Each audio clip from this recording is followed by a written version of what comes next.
Welcome to M&A Talk, the #1 podcast on all things related to mergers and acquisitions. Brought to you by Morgan and Westfield. What's the toughest aspect of putting together that strategic plan in the process? Because to me, it seems it'd be very subjective. You get a lot of people in the room with different opinions, and perhaps sometimes it's difficult to nail down one specific strategy. I think the toughest thing in my mind in putting together strategic plans, it's less about the roll-up and, the CEO and the CFO and, the leaders of the company, reviewing all that. It's making sure the quality of the strategic plans that come up from the business units are well thought out and are credible. You go talk to a lot of people. Strategic planning is a discipline that a lot of people don't spend a lot of time in or find it intimidating. It's kind of amorphous type, prepare a strategic plan. And a lot of people are like, well, what does that really mean? But at Leggett, we had developed a significant amount of tools to help people think through strategic planning issues to more institutionalize that and put a process around it. It's always going to be kind of a amorphous type project, but we wanted to make sure that we have quality strategic plans. And then it's not just something we're going to do at the end of the year because corporate makes us do it. It's something that, we're going to do it annually, but it's a focus of the business unit as well as of the corporate leadership team to make sure those strategic initiatives are, being worked on as you go through the year. So for a $5 billion company, how many business units do you have? It ranges between 15 and 20. The company's probably on the lower end of that right now. And they range in size from, 300 million to $1 billion. So there's a fair amount of disparity there in terms of the size of these businesses. So how does that divestiture decision get made? It seems like it's a conflict of interest for the operator of that business unit to make that decision, or maybe not. It's usually made at the corporate level. And you're right, there's a conflict of interest for because most business units do not want to be divested. That's their initial reaction. It's like, oh gosh, I don't want to be divested. Bad things are going to happen. There's a lot of uncertainty around that. So that will it goes back to the credibility of the strat plan.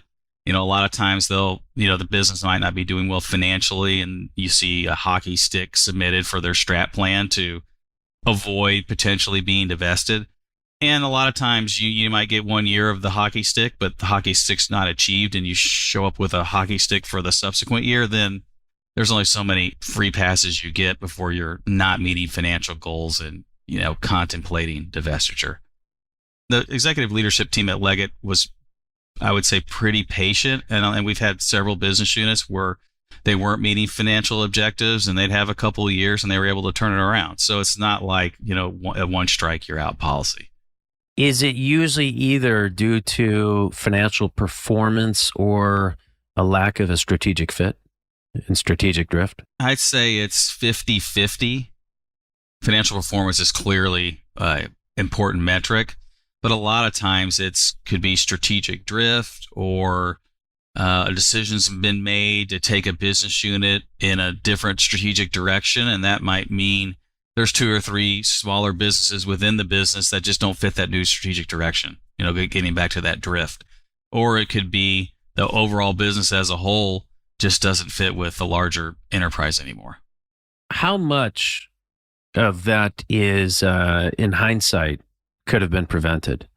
I.e., hey, this is an acquisition we never should have made. I mean, there's a couple of those, but I'd say not many. I'd say the primary factor would be more strategic than, oh my gosh, why did we buy this company? It didn't make any sense. Not to say that never happens. I'm sure it has. I mean, it had been there for 18 years, but I'd say most of those decisions were on the strategic side or financial side, not unwind a bad deal we did, 3 years ago or something like that. Are most of these acquisitions that you've made that you've later decided to divest, or are some of these something that you've built and then you've decided, hey, this is no longer a fit, we need to divest? It's more the latter. We might have bought the company several years ago, if not decades, and perhaps did add-ons around that. And then, you have a more sizable business that you look to divest. And what about a MBO or management buyout? Have done some of those on smaller transactions where you decide to divest. I think we've done probably at Leggett 2 or 3 of those now that I think about it, where it's a smaller business and there's not a, likely strategic buyer and the management team. Because when you sell a business, you're really relying upon that management team to be divested to run the business through the transition, get on board with the divestiture, transition to the new buyer. And if they can come to the table with a package where they buy the business, it's kind of hard. If it's at a fair price, it's kind of hard to tell them no when, they're the primary people running the business.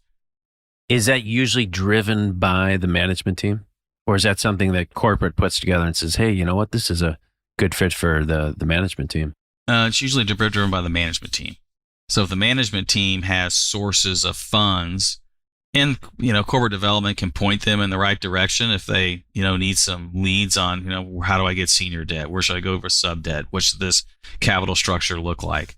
What we're more concerned about is getting, we're a public company. We've got to sell it at a market price. We have to run a process and not give anybody any kind of, insider deals or anything like that. So it needs to be at a market clearing price, but we can for sure help them out pulling together the financing.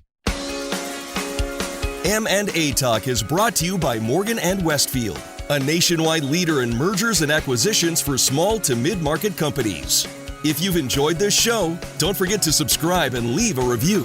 Learn more at morganandwestfield.com.